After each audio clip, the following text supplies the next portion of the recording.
আসসালামু আলাইকুম সবাইকে। আজকে আমি একটা শাক রান্না করব।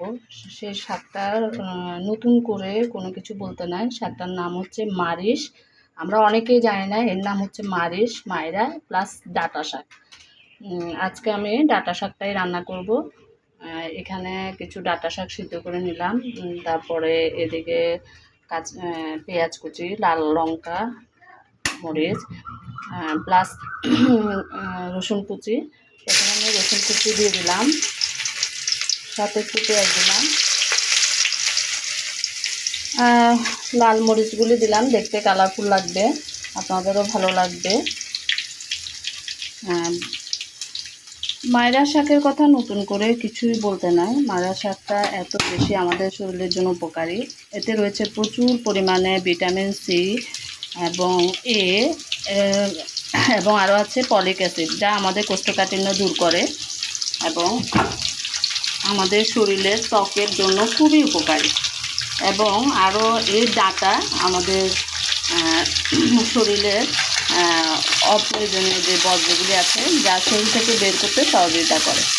আমি এগুলিকে একটু লাল লাল করে নিলাম, মরিচ আর পেঁয়াজ এবং রসুন লাল লাল করে নেওয়ার পরে আমি আস্তে আস্তে করে লাল হওয়ার পরে ডাঁটা শাকগুলি দিয়ে দিলাম।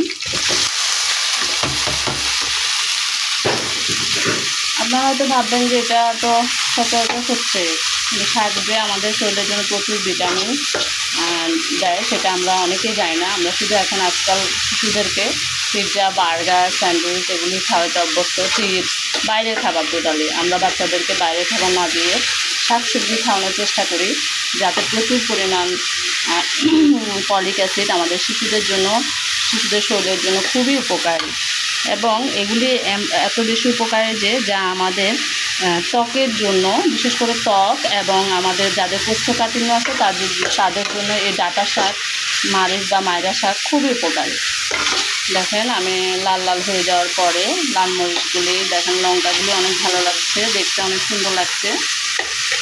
আমার ছেলে খাবে এই জন্য আমি মরিচগুলিকে একটু আস্ত রাখলাম। আপনারা যারা বড়রা তারা একটু মরিচ সিদ্ধতা থেকে ডলে খাবে, ওভাবেও ভালো লাগবে আপনাদের কাছে। জানি না কেমন লাগছে, তবে মারিচ শাকটা আমার অনেক পছন্দ, আমার ছেলের পছন্দ। এটার উপকারিতা আপনাদেরকে তো বললামই। আপনারাও প্রতিদিন একটা একটা করে সবজি শাক খাওয়ার চেষ্টা করবেন, যা আমাদের শরীরের জন্য অত্যন্ত উপকারী। সবাই ভালো থাকুন, সুস্থ থাকুন, ধন্যবাদ।